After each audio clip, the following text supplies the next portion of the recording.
ډیرو ګرانو خوږو قدرمنو السلام علیکم. ستاسو کوربه شاهد علي شاهد یم. غږ دا وخت تاسو اورئ د سونو اف ام ریډیو نیټورک 89.4 او پروګرام دی لفظونو کې عکسونه. زما له خوا مینه ومنئ، سلامونه ومنئ، محبتونه ومنئ او احترامات ومنئ.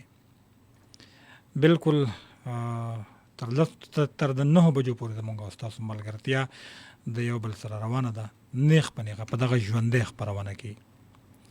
او دغه پروګرام پروډوسر دی نور حکیم صاحب زموږ سره دی. مننه ورته وایم چې زما غږ زما आवाज تر تاسو پورې در رسوي او تاسو ډیره مینه تر ما پورې راوړي. قدرمنو بلکل تاسو ته یاد وي چې دغه پروګرام په دیش په بلکل تاسو د لپاره راوړم.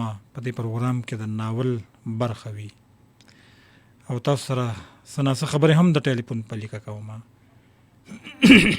د فیسبوک د لارې هم دا وخت بلکل تاسو مونږه کتلی شئ، نیغ په نیغه اورېدلی هم شئ. او د هغې دپاره زمونږ درک دی سونو پښتونخوا، دغه زمونږ د پیج درک دی، په هغې تاسو مونږه بلکل دا وخت اورېدی هم شئ او لیدی هم شئ. او زمونږ د ټلیفون شمیره هم زمونږ بلکل ستاسو دپاره ده، هغه به تاسو په هغه وخت کې استعمالوئ او ټرای به کوئ، کوشش به کوئ د راتګ چې په کوم وخت کې زه ستاسو سره دپاره د ناول برخه شریکه کړم. نو دا هغه وخت کې به زه هم د هغې شمېره تاسو ته یادوم، خو اوس هم در یادوم چې 5254 دغه زمونږ یو اسانه غونته شمېره ده د 091 سره، چې دغه زمونږ د پېښور سیمایز کوډ دی. قدرمنو بلکل زه به د ناول تېرې شوې برخې ته ځم، کوم چې ما په تېره هفته کې ویلی و مختصرا د هغې حال به تاسو ته وایم. نن به د ناول 14مه برخه زه تاسو سره شریکوم او په 15مه برخه کې ما چې څه ویلي و د هغې مختصرا حال وایم تاسو ته. دغه ناول ستاسو دپاره چې ما کوم راوړی دی دا لیکلی دی پرویز شیخ صاحب او د دې ناول نوم دی میلمنه. نو ما په تیر کې ویلي و چې کله مهوش د خپل مور سره روانه شوه د زرتاج د مشر خان د کور نه، د زرتاج په اجازت سره، او هغه د کور د گیټ نه ووته، هغه د خپل مور سره دومره مصروفه شو چې د هغې په تلو کې سهیل بلکل د خیال نه ووته. سهیل هم د هغې په وتو ډېر زیات مایوسه شو. کور کې چې کومې بیرې دوی د یو بل سره شریکولې په لوبو کې راوړې وې د بهر نه، هغه د هغه بیرو ډېرو لتې ورکړې په ټول کور کې خورې کړې او خپه د کور نه ووته.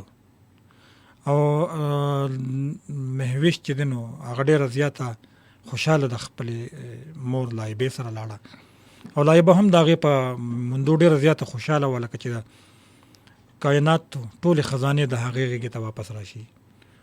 او بل طرف ته بیا چې هلته مونږ کوم دغه خبره وکړو، د زاهد خان خبره وکړو، نو هغه د کور نه بلکل ورک ګرځېده او د پولیس نه هم پټ ګرځېده، ځکه چې پولیس د هغه په ګرفتارۍ پسې شوي وو او ده چې دی نو د ملګرو سره هم وخت نشو تېرولی، ځکه چې ملګرو باندې هم بوج و. هغې چې کله د ده د کارکردګیانو د کیسې نه خبرېدل، د به ورته خپله خبره ووي نو هغې به پې بوج و، تندی به ورته ترېو که چې ته ولې دلته راغلې. علاقه غیر ته هم لاړو، خو هلته هم چې دی نو د وخت نه تېرېده، د الله تعالی لویه دنیا په ده باندې راتنګه شوه. او بل طرف ته هما چې دی نو د هغې خبره مونږ کړې وه چې هغه په جیل کې د قیدیانو د حوالاتیانو په شکل پرته وه، یوه مظلومه وه، یو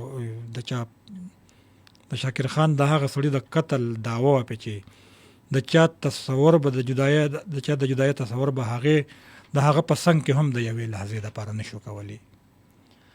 او 20 ورځې په جیل کې پوره تېرې شوې، خو د هغې په غاړه کې همغه د واده جوړه وه او د خلکو ملاقاتونو له به خلک راتلل او د دې ملاقات له به څوک نه راتلل. هغه زرتاج هم د دې په ذهن کې و چې هغه هم رانغله.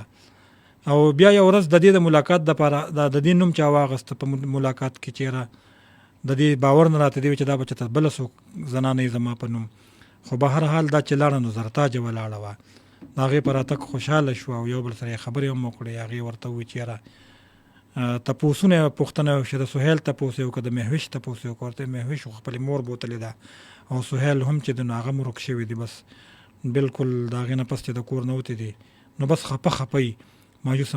هغه ورته وایي چې یاره هغه د قاضیانو د کورنۍ هغه نارینه دی، واحد یو نارینه دی چې د ټولو کورنۍ ورته سترګې دي، خو زما د بدقسمت د وجې نه د هغه مستقبل هم برباد شو.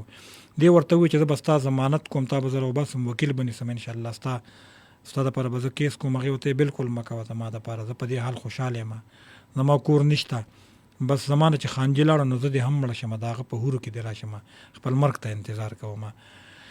دغه طرف ته دغه خبره روانه وي، او بل طرف ته د مشر خان د 2 زامنو د ورکېدو نه او د هغه د بوډاوالي نه د لیوني خیل استم خان دا پیدا واغسته چې د هغه په زمیندار وي او بندې کړي، او هغې کې چې د هغې زمیندار ډېر زیات مایوسه شو. مشر خان له چې راغله سرتاج واپس کړله او ورته وویل چې یاره هغه بیمار دی، خو به هر حال دې همایون سره اکبر خان سره خبرې وکړې، هغې هم ډېره ورټله. چا ورته یو ورور یې ورته وویل چې یاره ته پې نکاح وتړه او بیا به ته د هغه د میراث ورو په شان شي، او ستا څه کار دی، ستا بل ورته چې ته خو خدمتګار یې او د کور خدمت کوه، دې خبرو سره ستا څه کار دی. دا خبرې په هغې بدې ولګېدې. هغې چې دی نو د شاکر خان تصویر ته ودرېده او یا ویل چې یاره بلکل ستاسو پتلو بلکل د مشر خان نه مټې پرې شو، زه به کوشش کوم چې زه څه وکړم. هغې د سر نه خپل لوپټه تاو کړه او پټکې یې ته جوړ کړه، ټوپک یې واغسته د شاکر خانو، لاړه د زمیندارو سره یې شو، د هغې سره وډزېده، د هغې اوبې خپل پټي ته راواړولې چې هغې کله خبر شو هغې هم ډزې وکړې. د استم خان د یو زوی هم پکې لګېدلی و، لاس یې تېل وتی و، او دا هم لګېدلی و، زرتاج هم پکې لګېدلی وه. بیا په هغې کې چې دی نو دا لایبې او کمال چې د مشر خان کوم ډریور دی هغوی یې اوچته کړه او هسپتال ته یې بوتله، پرایویټ هغې خپل هسپتال ته بوتله، اپریشن یې وله وکړه، بیا هغې خپل کور ته بوتله، هغې وله خدمت کو، او کمال ورته ټلیفون وکړه په 3مه شپه 4مه شپه چې یاره د دعوې خبرې ورته وکړه چې دعوه په د استم خان د لخوا چې کومه دعوه شوې ده نو هغه د همایون خان او د اکبر خان په زامنو په یاسر او په قیصر باندې شوې ده. تر دې ځایه پورې ما د ناول برخه ویلې وه، 15مه، نن د ناول 14مه برخه تاسو سره شریکوم. نو کمال ورته وویل چې په یاسر او قیصر باندې د 307 دعوې شوي دي او هغې دواړه د تاڼې نه جیل ته لیږلي شوي دي. د هغوی په انکشاف هغه مطمئنه شو او یوه لویه سایه واغسته. زرتاج ډاکټر لایبیکر خپه په خپ پرته وه، هغه د هغې سره د هغې په کمره کې وه، او چې لږه به په بیټ کې خزېده نو هغه او یا مرجانه به ورته په یو وخت په خدمت ته بلکل حاضرې ولاړې وي. چې کله به هغه د ډیوټۍ نه راغله نو بیا به د ناوخته پورې د زرتاج سره ناسته و، دواړو به جولې خبرې کولې. په دې خبرو کې یو ځل د هما خبره راغله او د دې خبرې سره زرتاج ته هغه واده را یاده شوه کومه چې هغې سره د وکیل د نیولو په باره کې کړې وه. ډاکټر لایبی چې کله دا خبره د هغې د خولې نه واورېد نو ویې ویل ها بلکل د هغې دپاره وکیل نیول ډېر ضروري دي، ګینې یقین وکړه د هغې سزا چې ده نو هغه به بلکل یقیني شي، خو ته فکر مه کوه، دا کار به زه وکړم، د یو ښه او تکړه وکیل سره به خبره وکړم او انشاءالله چې په 100 پیشو کې به د هغې کیس د هغې په حق کې فیصله شي. همدغسې شو چې په سبا له هغه کچرو ته لاړه او د هما دپاره یو وکیل هم ونیسه او د هغې د پیشې تاریخ یې هم واغسته. هلته د همایون خان او د اکبر خان او د استم خان د پیشې په د راضینامې په اورولو کې چې دنو مشران ګرځېدل، خو استم خان جوړې ته تیار نه و. د مشرانو د ډېرو کوششونو نه پس هغه په دې شرطونو روغې ته تیار شو چې هغه له به د هغه د جوبلې د زوی تاوان ورکوي، د اسپتال خرچه به هم ورکوي او عذر به هم ورکوي، او مشر خان یعنی افضل خان به د هغوی مشترک دشمن وي. د مشرانو په محنت د مشترک دشمن ټکی ختم شو او د هغې په ځای د لا تعلقې ټکی ولګېده چې تعلق پې ورسره نه وي. په دې شرطونو د هغوی ترمنځ روغه وشوه، د هغوی کیس ختم شو او یاسر او قیصر دواړه د جیل نه راووتل. استم خان ته پته وه چې د همایون خان او د اکبر خان زامنو په هغوی ډزې نه دي کړي بلکې د مشر خان زمیندار او سړو کړي دي، خو هغه ډېر ګرځېدلی او لوبېدلی سړی و. هغه د دې خبرې نه خبرو او ذهن کې د هغه دا خیال و په دې پوه یو چې یاره مشر خان ناجوړه دی او د هغه په کورنۍ کې بل څوک داسې نشته دی چې زه پې دعوه وکړم او د هغه دعوې سره د هغې تاو تپ مشر خان ته ورسي. بل خبره دا چې په کله په همایون خان او په اکبر خان په زامنو داوا وکړي نو د هغوی نه به عذر او تاوان هم په روغه کې واخلي او هغوی به د ځان سره په ډله کې هم شامل کړي او هغه چې څنګه غوښتل نو هم هغسې وشو. هغه په یو غشي سو ښکاره وکړو. د مشر خان کورنۍ ځان ته کېنوله، یعنې د همایون او اکبر خان کورنۍ یادوي، هغه د ځان سره کېنولې او دې سره د افضل خان کورنۍ د هغه ګزار ته یوازې پاتې شوه. د مشر خان کورنۍ سره د همایون خان او د اکبر خان تعلقات ختم شو، خو مشر خان د دې هر څه نه ناخبره و. د زرتاج ډیوټي زیتون کوله او د مشر خان د دارو درملو خوړلو څکلو خیال یې هم ساته، خو د زیتون په لاس د هغه تسلي نه کېدله. مشر خان څو ځله د زیتون نه د زرتاج تپوس وکړ، خو هر ځل به ورته هغې سانه بانه وکړه او ځان به یې اخلاص کړ. یو ځل ته هغه ډېر زیات په سختیا سره تپوس وکړو چې یاره زه ستا نه تپوس کومه بار بار او ته زما نه ځان خلاصوي، چېرته ته زرتاجه؟ په دغه سختیا تپوس سره هغه ډېره لږه شوه، خو هغه تسلي ورکړه او ورته وویل ګوره زیتونه، ما ته پته ده چې د مشرې بیبي او د شاکر خان د مرګ نه پس د ځمکې او اسمان ټولې بلاګانې زمونږ په کور باندې را پرېوځي. ما ته داسې څه معلومیږي چې یاره چې څه واقعه داسې را پیښه شوې ده چې د هغې په وجه زرتاجه د دې کور نه تلې ده، خو ما ته هغه واقعه معلومه نه ده. زیتون ګوره ما خبر که او صفا راته ووایه چې زرتاجه سره څه شوي دي. هغه په خپله مرضی تلې ده او که نه چا شړلې ده، او یا هغه زما د خدمت نه تنګه راغلی و او که څه بله داسې وجه وه چې د هغې په وجه باندې هغه تلې ده. چې هغه پوهه شوه چې اوس خو مشر خان به خبرول غواړي، ځکه چې هغه ډېر په غور او په تفصیل سره یې تپوس وکړ، نو بیا ورسره کېناسته او ټوله خبره یې ورته په تفصیل سره وکړه. مشر خان چې کله د هغې ټوله خبره واورېدله نو موسکی شو او په موسکا کې د هغه سترګې ډکې شوې، او کله چې د هغه سترګې ډکې شوې نو هغه سترګې پټې کړې او د سترګو د پټېدو نه دوه غټ ساس کې د هغه د سترګو نه راووتل او د هغه د سترګو د بڼو په چودونو کې لکه د غمو ځلېدل. زیتون غلې غوندې د کمرې نه ووتل او د کور په کار کې مشغوله شوه. نن د ډسټرک ششنجج په عدالت کې د هما پیشي وه. هغه او څه نورې ملزمانې د کچرۍ ته د پیشې لپاره راوستې شوې وې او د عدالت د کاروایۍ د شروع کېدو نه وړاندې د عدالت په یو وړوکې غوندې حوالات کې هغه بندي کړې شوې وې.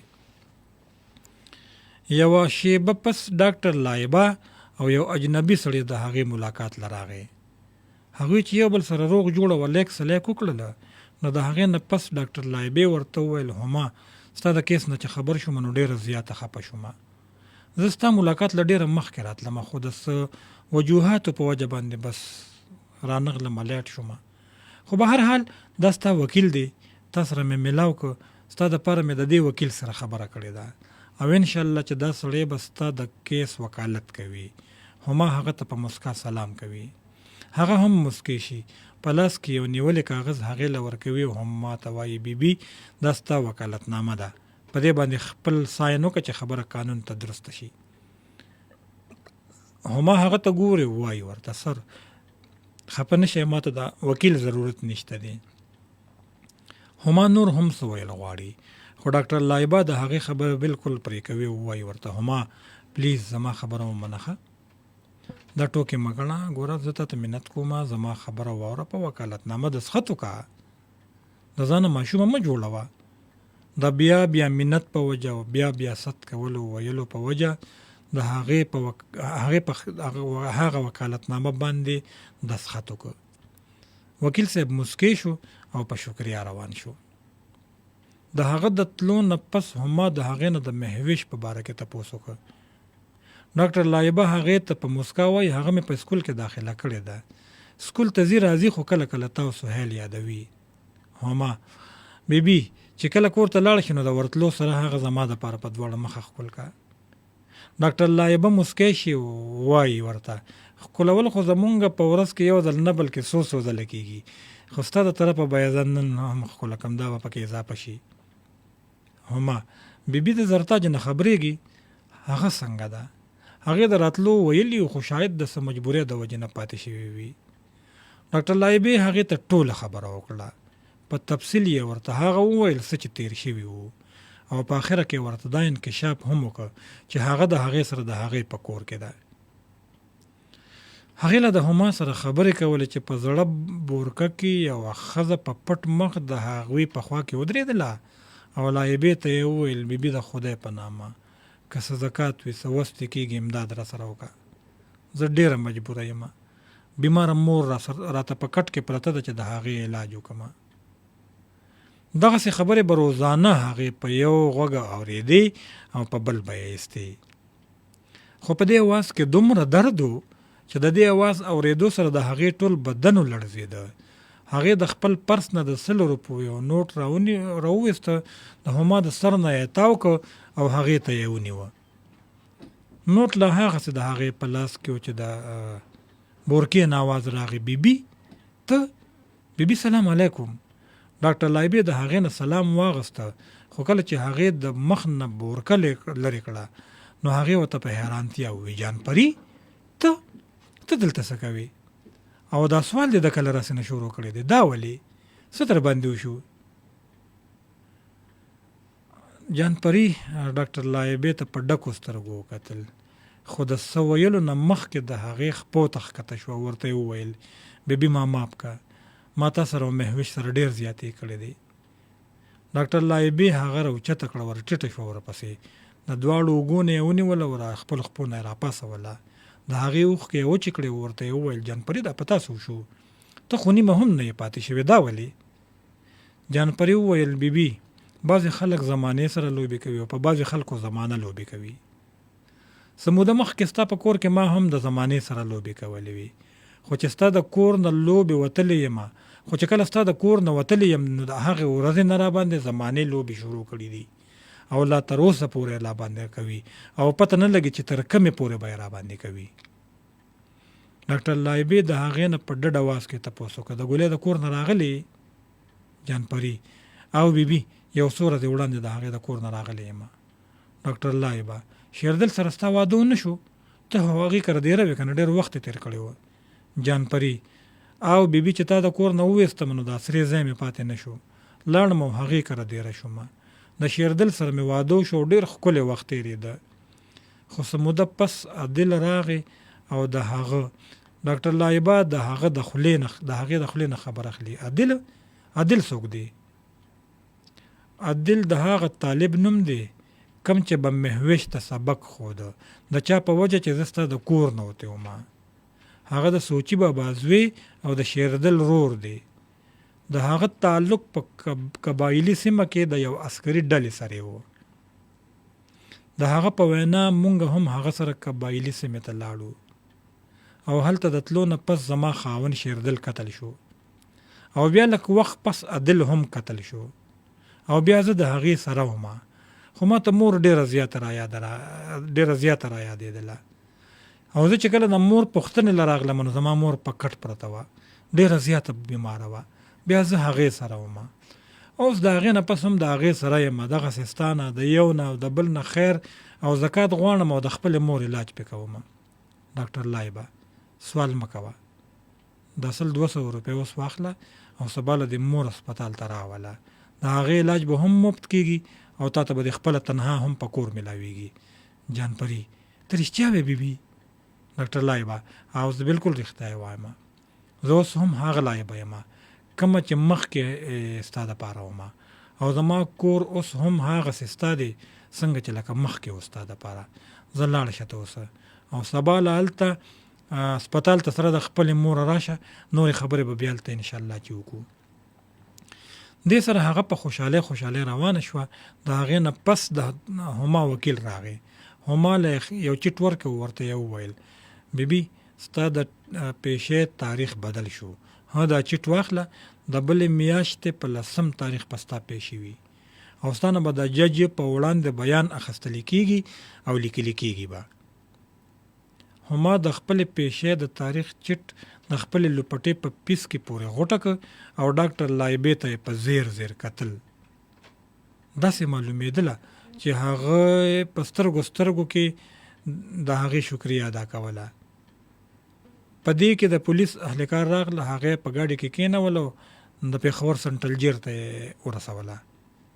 هغه جیل ته چې په هغې کې به پولیسوالو، زنانو، حوالاتیانو، قیدیانو د هغې نه اکثر دا تپوسونه کول چې تا خپل خاوند ولې مړ کړ، هغه دې خوښ نه و که نه بل څوک دې خوښ و، بل چا سره دې څه تعلق و، اوس درته یادېږي و که نه. او چا به چې دا تپوس هم کوه، تا چې دا تپوس پته نه هم ځینې خلکو کوه، تا چې د چا دپاره خپل خاوند مړ که نه، نو هغه ستا ملاقات له راځي او که نه، اوس به څه کوي؟ ټول عمر به جیل کې تېروي. او چې دلته د ځواني ختمه شي نو بیا په تاسو څه کوي؟ بیا به په خیر، زکات او په سوال پسې ګرځي او شپه به چېرته کوي؟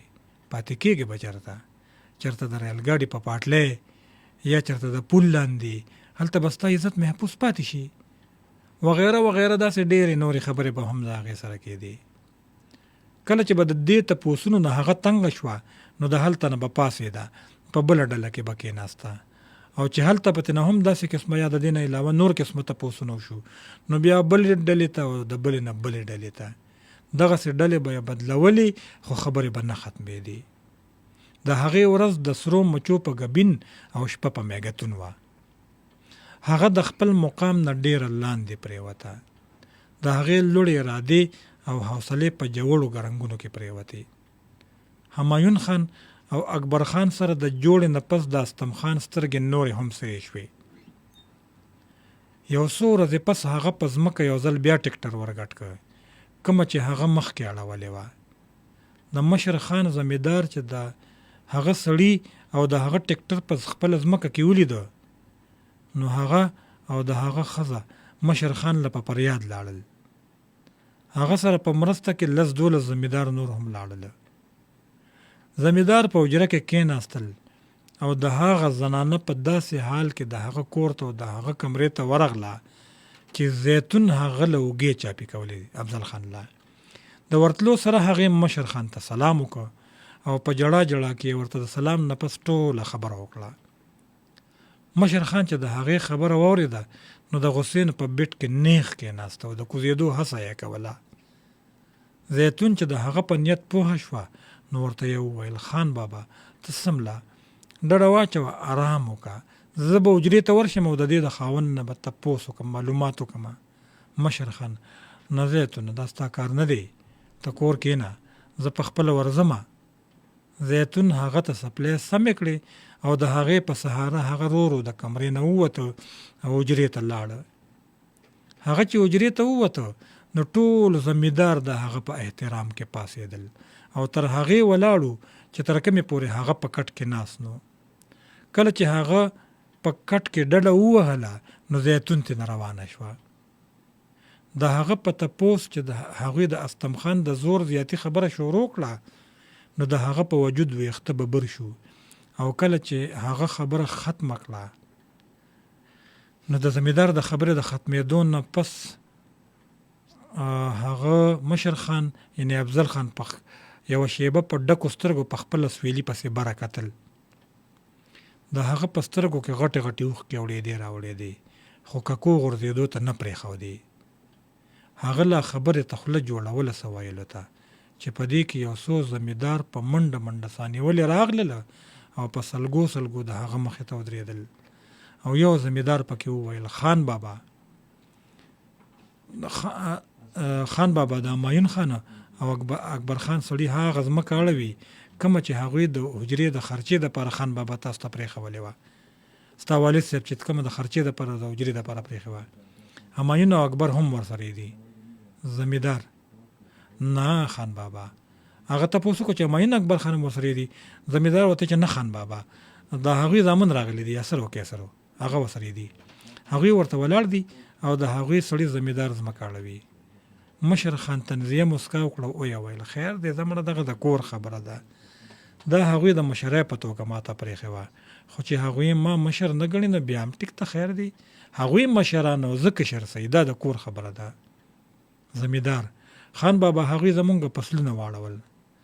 مشر خان: ستاسو د فصلونو تاوان ما ته رسي، تاسو ته به پیسه په پیسه ملاویږي. زمیندار: خان بابا، د همایون خان او اکبر خان زامن ډېر نیغه کې دي، هغوی وایي چې دغه ځمکه به هم 3 برخې کېږي او د مشرۍ د اجره او ستاسو کور هم. مشر خان بیا په طنزیه انداز: د اجرې او د کور تقسیمولو ته ضرورت نشته، دا به لاسې ورګوزا، دا د هغې شو. زما د اجرې او د کور څوک پاتې شو؟ زه به ترې یو څو ورځو له د سوچي کور ته لاړ شم. یو زمیندار وویل: یو څو ورځو له؟ او بیا؟ مشر خان بیا په طنزیه انداز: بیا به د هغې نه پس د کلي لوی هدیره کې یو وړوکی غوندې کور له. د هغه په دې خبره د ناستو ټولو زمیندارو سترګو کې اوښکې وګرځېدې. یو زمیندار: خان بابا د لیوني خېل او استم خان سره به څه کوې؟ د هغه په تپوس مشر خان خاندي او په خندا خندا کې د سترګو نه اوښکې روانې شي.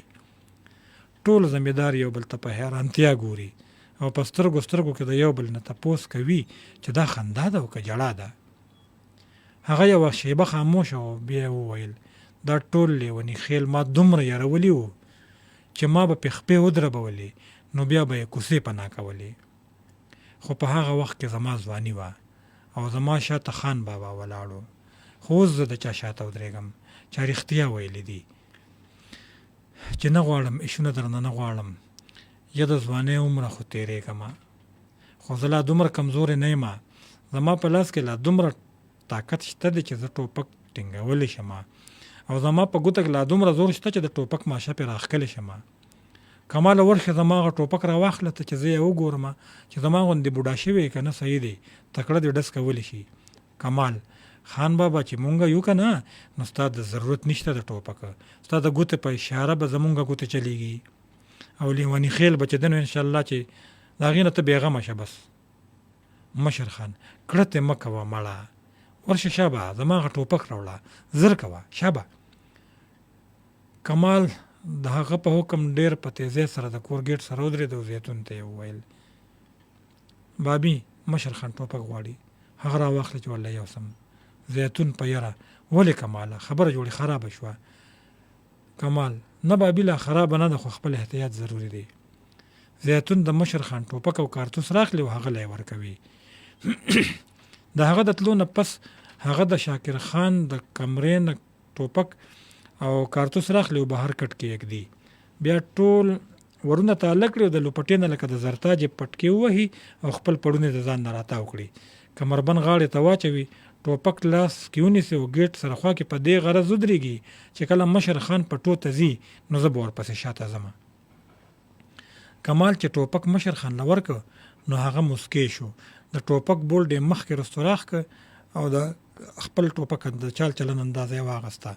کارتوس یې د ټوپک شپېلې ته ورسو، هغوی طرف ته یې مخ کړ او ویې ویل: زه د لیوني خېلو د سمولو دپاره ځم او تاسو په خپل ځای کښېنئ، زه واپس راځم. او چې په دغه وخت کې یو مشر زمیندار د هغې طرف ته مشر خان روانېږي چې په دغه وخت کې یو مشر زمیندار سلیم بابا کوشش کوي او د افضل خان خوا له راځي او ورته وایي: خانجي لږه ګزاره وکړه، په بربند لټ مه ورځه. تا هغه خبره نه ده اورېدلې چې ونې په ژړا کې هرې ته ووې که لاس کې مې د خپله ته نه وې درکړې نو زه به دې څنګه ریبلمه. استم خان دومره تکړه سړی نه دی چې هغه تا ته خپه کېدي، خو داسې معلومیږي چې ته د خپله لاسه یعنې د خپله کوره وهلې کېږي. زه خو وایم چې استم خان له استازی ولېږه او پوښتنه ترې وکړه چې هغه په څه ثبوت او په کومه وجه ستا په ځمکه قبضه کول غواړي. که هغه سره څه معقول ثبوت وي نو په هغې خبرې بیا کېدی شي، او که نه وي ورسره نو ستا ځمکه ستا ځمکه ده، هغې درنه په سر وړلی او کور ته اړولی نه شي. مشر خان چې د هغه په خبره سوچ وکړي نو سر اوړه کوي او وایي ورته: خبره دې ښه ده، بده نه ده، خو استم خان زما نرمي زما کمزوري ونه ګڼي. سلیم بابا: خان بابا د رستو کمزورۍ نه مخکې کمزوري ښه ده، هغه کار نه دی په کار چې رستو پې بیا سړی ستومانه کېږي. که د هغه جواب معقول خو ډېره ښه ده، او که نه هیڅ به سپنجه اچوي نو بیا به ستا په ځای ته نه، بیا به زمونږ دا بچي د هغه سره پنجه نه بلکې پنجه اچوي. مشر خان: زه خو وایم چې ته په خپله ورشه او په خپله ورسره خبرې وکړه. سلیم بابا: ډېره ښه ده. پاسي او وایي: دا دې لاړم ورپسې. هغه د ځان سره په تلو کې یو بل زمیندار هم د لاس نه نیسي او ځان سره یې روانوي. هغوی چې کله استم خان له ورسېدل او هغه یې ورته وکړه کومه چې د هغه او د مشر خان ترمنځ شوې وه، نو استم خان وویل چې دا 10 جربه وړ مال زاهد خان د یو کال دپاره اجاره راکړی دی چې کله ترې هغوی د ثبوت متعلق به وکړه نو هغه چپ شو او بیا یوه شیبه پس یې وویل ما سره ثبوت شته راځئ چې درته وښایم هغه دلته نه ځان سره دغه دواړه زمینداران روان کړل او یو داسې ځای ته یې بوتللو چې هلته د وسلوالو یوه ډله ناسته وه او په خپلو کې د یو بل سره خبرې کولې هغوی چې هلته ورسېدل نو ټول د هغوی ستړي مشي له راپاڅېدل او روغ جوړ یې ورسره وکړو په دغه کسانو کې د نورو کسانو نه علاوه زاهد خان هم و د روغ جوړ نه پس استم خان زاهد خان ته په مسکا وویل زاهد خانه دا مشران راغلي دي او د دې ځمکې د قبضې ثبوت رانه غواړي دوی ته څه ووایم زاهد خان زه ثبوت یم که نه که تاسو مشر خان را لېږلی نو لاړ شئ او هغه ته ووایئ چې دا ځمکه زاهد خان استم خان کاکاجي ته اجاره ورکړې ده سلیم بابا دې کې هېڅ شک نشته تا به ورکړې وي خو مونږ به هغه ته څه ثبوت پیش کوو زاهد خان که زه ابو سره په موبایل خبرې وکړم نو بیا سلیم بابا زاهده بچی د شاکر خان د مرګ نه پس تا پلار ډېر یوازې دی خپلو هم په ډاګه پرېښوده او د هر طرف نه پې پریشانۍ راځي په داسې حال کې چې ته د هغه د ټول جایداد مالک او داسې اوس یو وخت دی په هغه چې ناجوړه دی او لکه زما د مرګ او ژوند هېڅ پته نه لګي خپې یې ګور ته ځوړندې دي د ګور په غاړه ولاړ دی او تا هغه یوازې پرېښي دي هلته ستا ترونه هغه ځمکه اړوي او قبضه کوي کومه چې ستا نیکه هغوی ته د مشرۍ پته ور پرېښې وه او دلته د استم خان د قبضې په وجه پریشانه دی ته چې څه ووایې نو هم هغسې به کېږي ځکه چې ستا نه علاوه د هغه هېڅ څوک هم نشته خو بهتره خبره به دا وي چې ته زمونږ سره لاړ شي او د هغه سره دا خبره نیغ په نیغه وکړي زاهد خانه سلیم بابا تا ته ښه پته ده چې د خانجي د مرګ په کیس کې زه پولیس ته مطلوب یم پولیس څو ځله زمونږ په کور او په حجره چاپې ووهلې خو زه وله په لاس ور نه راغلم هلته زما تک د خطرې نه خالي نه دی ما د استم خان کاکاجي په کور کې پناه اخیستې ده او دوی سره پروت یم سلیم بابا داسې دومره لویه خبره نه ده بچیه چې پلار په تا دعوه نه کوي نو پولیس ته هېڅ هم نشي کولی بله دا چې ته به تر څو پورې داسې ورک ګرځې دا ډېره ښه موقع ده هغه په حجره کې ناست دي او نور مشران هم ورسره ناست دي که ستاسو تر منځه خبره وینو د هغې وضاحت او تسکیه به هم وشي د هغې تصفیه به هم شي او خپل جواز به هم پیش کړي داسې د خوښه نه ده استم خان دا خو ډېره ښه خبره ده زه هم دا غواړم چې دا ځمکه ما ته بغیر د څه جګړې نه او بې د څه ډز ډزه پاتې شي ورشه بچیه یارېږه ما او که څه اخوا دې خوا وو نو ما ته کال وکړه خیر دی ځه دې مشرانو سره ورشه او دوی چې څه وایي نو د دوی خبره ومنه د استم خان خبره د زاهد خان زړه ته پرېوته او هغه سره روان شو چې هلته ورسېدله نو درې واړه حجرې ته ورسېدل زاهد خان ستړي مشي له ورغې او کېناسته د پلار سره مخامخ مشر خان د سلیم بابا نه تپوس وکړه سلیم خانه تا د استم خان سره لیدل وکړو هغه څه وویل سلیم خانجي هغه وویل چې دغه 10 جربه مال زاهد خان د اجارې په تور راکړې ده او د ثبوت په تور یې را سره زاهد خان راولېږه مشر خان د زاهد خان نه تپوس کوي دلته استم خان سره وي زاهد خان او ابو دلته را باندې پولیس څو ځله چاپې ووهلې خو خدای ته نه بچ کړم د سمودین نه ما د استم خان کاکاجي په کور کې پناه اخیستې ده مشر خان تنزیه استم خان کاکاجي زاهد خان او ابو هغه ډېر د کار سړی دی او ما دپاره خو ډېر زیات د کار سړی دی مشر خان دغه 10 جربه تا واقعي هغه له اجاره ورکړې ده زاهد خان او ابو دغه ما هغه له اجاره ورکړې ده مشر خان زما د سلام نه بغیر زاهد خان او ابو دا غلطي زما نه شوې ده خو که ستاسو خوښه نه وي نو دا زه واپس کولی هم شم مشر خان نه داسې مه کوه چې تا ورسره لوز کړی دی نو زه ستا لوز ماتول نه غواړم مشر خان سلیم بابا ته وایي سلیم خان ستا خبره صحیح وه ځاښه ده چې خبره بېډزه او بېډوزه ختمه شوه زاهد خان ابو ما ته اجازت دی زه لږ کور ته ورشم مشر خان زه ورشه بچیه آرام وکړه او ها دا زما ټوپک هم کور ته یوسه د سره دې سره هغه پاسېده د مشر خان ټوپک یې د ځان سره واغست او کور ته روان شو. کور ته چې هغه ورغی او زیتون ولید نو روغ جوړ یې ورسره وکړه او کمره یې ورته لرې کړه. هغه چې کمرې ته ورته نو زیتون ته یې وویل زما د کمرې ور د بهر نه جرنده که زه لږ ارام کومه. د هغه کور ته د تلو نه پس مشر خان او سلیم بابا د یو بل سره خبرې کولې او نور اورېدلې. مشر خان ډېر خوشحاله و چې هغه د سلیم بابا په خبره عمل وکړو او د جنگ جګړې نوبت رانغی. په دغه خبرو کې سیپور کاکا راغی. مشر خان ته مخامخ کېناست او یې ویل خان بابا زما ځمکه لاړه د استم خان شوه خو ماله به د فصل تاوان څوک راکوي. مشر خان لا جواب نه ورکړی چې یو ګاډی راغی او د حجرې مخې ته ودرېده. 2 وسلوال کسان ترنه کوز شو او دواړه حجرې ته ورغلل. د حجرې خلکو چې هغوی ته وکتله نو ټولو په چغه ووی شاکر خان زنده‌باد. مشر خان چې د شاکر خان نوم واورېده نو د ملاستې نه کېناسته او دومره طاقت پکې راغی په حیرانتیا سره یې وویل شاکر خان.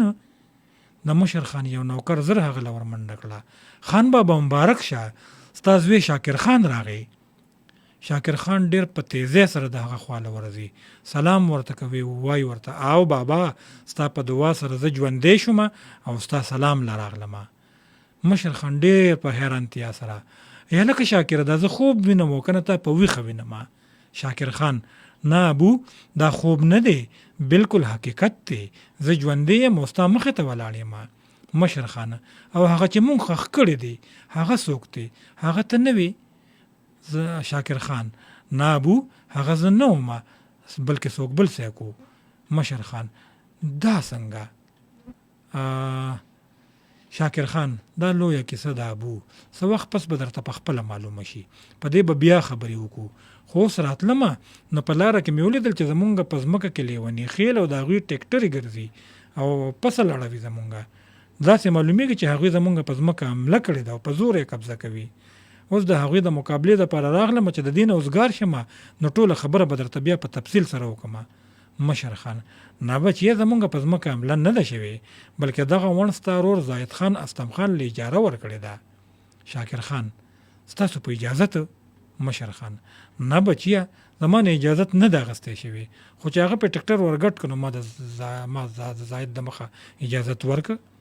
شاکر خان دا خو داسې شوه لکه چې مونږ هغه ته په خپله ګوډې ماتې کړې چې بس راځه او راخیږه زمونږ وګوته. ورشه کماله د جومات په لوډ سپیکر کې ټولو لیوني خیلو ته اعلان وکړه چې شاکر راغلی دی او ټول مقابلې ته راوځي او بیا ټولو زمیندارو ته وی ورشه وسلې راواخلې چې د استم خان سره مقابله وکړو. بیا سحرګل ته وی ته ورشه د ډولکي تانګونه دی راکاږه او خو د ټنګېدلې ډولکي سره دې پټي ته راشه. مشر خان شاکر بچیه لږ ارام وکړه ستړی راغلی زما خو لا تا ته د کتو تنده هم نه ده ماته چې ته بیا ځې. شاکر خان ابو ښه درته پته ده چې د لیوني خیلو سپي هم په خپل پټي کې لیدل نه غواړم او بیا چې یو سړی دومره کبر واخلي چې د ټوپک او د ډېر زور شور سره زمونږ په ځمکه قبضه کوي نو د داسې ژوند نه خو مرګ یو شل پیرې ښه دی.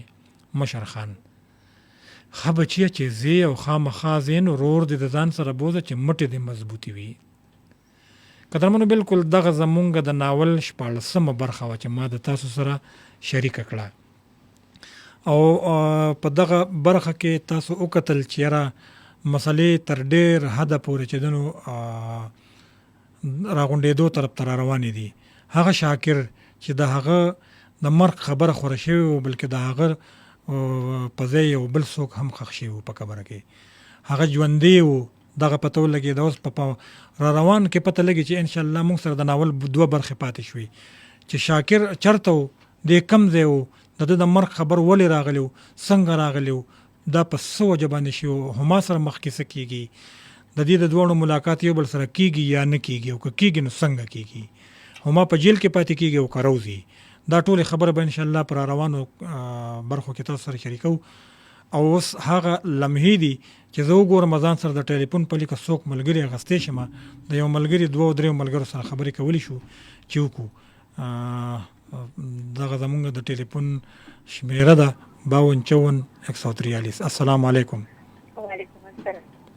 جی څوک خبرې کوي؟ جی زما خبرې کوم بشک سلام. او زما د شب قدر نه په خیرالي درته وایم. ډیره مننه، ډیره مهرباني او تاسو ته مننه وایم چې دومره ښه انتخاب زموږ لپاره کړی. ناول د ناول برخې در سره واورېدې ټولې زما د خیر نن شپاړسمه برخه او ټولې دې واورېدې؟ بالکل مې واورېدې. صحیح. مننه. نو څه ویل غواړې؟ شاهد صاحب ما خو سترګو نوښ کې روانې وې، خو چې کله مې دا خبره واورېده چې شاکر خان لکه چې د رښتیا یو انسان څوک ویني داسې مې د زړه یو ټوپ وه. بس دغه د پرویز شیخ لیکل دی او هغه ډېر انصاف کوي د خپل لیکلو سره، ډېر زیات، او د هغې د ناول پلاټ هم ښکلي وي او خیال یې هم ښکلي وي. غرمه مې د خپل ورور سره دا خبره کوله، هغوی هم ستاسو ناول اوري، زمونږ ګاونډیان دي هغوی هم په خاموشۍ سره ستاسو ناول اوري. جی جی. نو ما ورته چې دا به د ملغلرې شکل اختیاروي، اخره کې به بیا که خیري ده خانجي کوره بادي. زه بس اوس خو پته نه لګي چې څه به کېږي مخکې، خو یو 2 برخې پاتې دي انشاءالله. بس انشاءالله ښه طرف ته به ځي او اورو به انشاءالله په تمه یو. ټیک ده، صحیح ده. مننه، ډېره مننه خور جانې. کور دې ودان، کور دې ودان.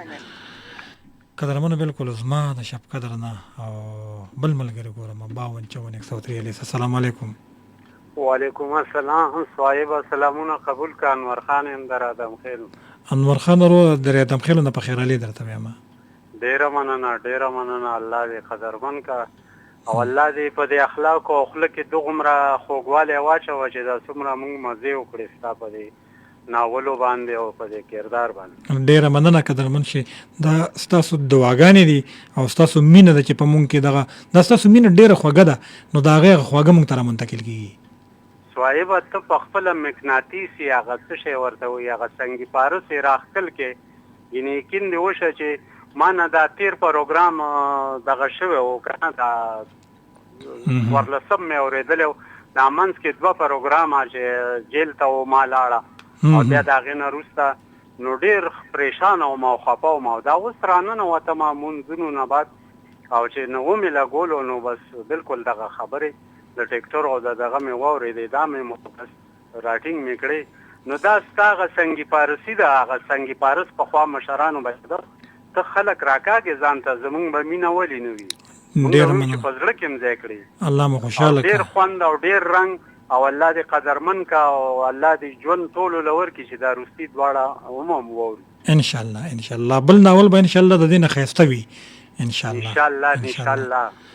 مننه، کور دې ودان. ډېره مننه او ټولو اورېدونکو ته سلام او الله دې روغ لره یاره او موږ دې هم الله روغ لري. او پروګرام نه قضا کوو خو د دنیا ستونزې دي خامخا ده. بالکل. او جی الله دې خبره ده. مننه، مهرباني مهرباني. کور دې ودان غواړم. قدرمنو بالکل یو ملګری دوه نور هم د ځان سره ګورم 5254 باندې زموږ سره څوک ملګری راځي او د ناول په حواله څه خبره کول غواړي. السلام علیکم. وعلیکم السلام. جی فرحت بھائی، د ډاکټر مسلم شاه عباسي یوسف زین علی کا شاګرد یم. خجی خه د ډاکټر د چا شاګرد دی؟ د ډاکټر مسلم شاه عباسي یوسف زین علی کا شاګرد. دا کم عباسي یوسف زین مسلم شاه یاد ده دلته چې د موږ سره پروګرامونه کوي؟ بالکل عددي نړۍ پروګرام کوي. خدای د خپل نوم مسلم شاه دی؟ بالکل او ډاکټر مسلم شاه عباسي یوسف زین. خجی خه دا خو د الجبین کې شاپ ها په دې ناول په لنډه خبرو کوم. صحیح ده وکاو دې کیسه کې چې نو میټن ملمانه یو خبره پکې دا ښکاره بیان شوې ده. جی جی جی.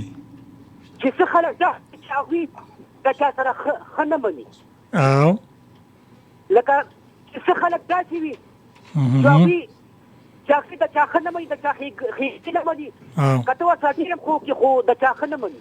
بالکل. خو خپل غرض او خپل مطلب لټوي. لکه یو ښځه چې هغه یو پردی ماشومې سره لکه د خپلې لور په شانتې مینه محبت کوي، هغې ښه پرورش ښه تربیت کوي، هر ضرورت ولې پوره کوي، د هرې خبرې خیال ساتي او خوشحاله ساتي. خو دې نه باوجود هم ماشومې سره سره مادي مهوشه هغه مهوش ته دماغ دي. خپل مور او پلار کاکا نه د مهوش خپل مور او پلار کاکا هغوی راشي د لۍ په کور باندې هغوی راشي د لۍ په کور او ډېر هغه ته بېعزتي ورله وکړي، یو ناروا او ناجیزه حرکت وکړي او غیر اخلاقي حرکت وکړي. لکه څنګه چې اغواکاران کوي. واه واه واه واه دا اوس په خبرو کې ان شاء الله. ټیک ته مننه مهرباني. کور دی ودان پر هاتو زموږ سره خپل خبرې را سره شریک کړي او یو ملګری بل هم ګورم 52 حاجی نشته څوک ملګری. بهر حال دغه به ووایم چې د مونځ وخت هم وي او بس ټیک ته بل ملګری د ځان سره ناخلم. خو دا خبره به وکړم چې انشاءالله د ناول 2 برخې را سره پاتې دي، دغه به را سره اورې او په تلو کې به زه یوه خبره تاسو سره کوم. هغه دا چې د نوي کتاب شپږم چې کوم دی انشاءالله زما بل پروګرام نه چې زه راځم انشاءالله تر د هغې پورې به راغلی وي. نوي کتاب د سیلیم مخې ته شمې بلوم. دغه یو کتاب شپږم دی او نور کتابونه هم چې کوم ملګرو کتلی دي مونږ چاپ کړي دي. خلکو ډېر زیات د خلکو ښه فیډبیک مونږ ته راغلی دي. دا هم توقع لرم چې کوم دې پښتنو دپاره کوم موضوعات ما راغستې دي او په هغې کې مې راوړي دي نو د هغې مینه د هغې مرسته دا به بالکل ضرور وي او خامخا به ګوري دغه کتاب د سیلیم مخې ته شمې بلومه. یو څو شعرونه د هغې نه ویم او د هغې نه پس اجازت اخلمه. دغه شعرونه دي چې دا چې زړور د نن لالیه تر خوا ودرېدمه، دا چې زړور د نن لالیه تر خوا ودرېدمه، داسې کولو له د خپل ځان په شا ودرېدمه. چې د غره کاڼي یې پناه هم له شدته غواړي، چې د غره کاڼي یې پناه هم له شدته غواړي، د مجبورۍ نه هغو سترګو ته بیا ودرېدمه. زه چراغ نه یم چې ژوند به په طوفان وبایلم، زه چراغ نه یم چې ژوند به په طوفان وبایلم، زه لکه نور یم په ضد د هوا ودرېدمه. ما چې د ځان د درکولو فیصله کوله، ما چې د ځان د درکولو فیصله کوله، یوې لمحې له د خپل ځانه پناه ودرېدمه. د جنازې اعلان کېده او نوم یې ستا اخسته، د جنازې اعلان کېده او نوم یې ستا اخسته، تندک مې ووهه او سم وارخطا ودرېدمه. یا داسې وخت و چې لښکر زما په ډاډ ولاړو، یا داسې وخت و چې لښکر زما په ډاډ ولاړو، یا داسې وخت شو چې زه هم په همسا ودرېدمه. ته چې د امه رازه نارې وهې نو خیال دې څه دی، ته چې د امه رازه نارې وهې نو خیال دې څه دی، بیا به دې حال څه وي که زه په رښتیا ودرېدمه. ته چې د امه رازه نارې وهې نو خیال دې څه دی، بیا به دې حال څه وي که زه په رښتیا ودرېدمه. ستا د غرور دا خنداګانې به په اور پسې کړم، ستا د غرور دا خنداګانې به په اور پسې کړم، ځکه خپل رب ته مسلسل په ژړا ودرېدمه. زه خو د خپل زمانې یو خبرلوس سړی وم، زه خو د خپل زمانې یو خبرلوس سړی وم، خدای زده چې ستا مخې ته څنګه چاړه ودرېدمه.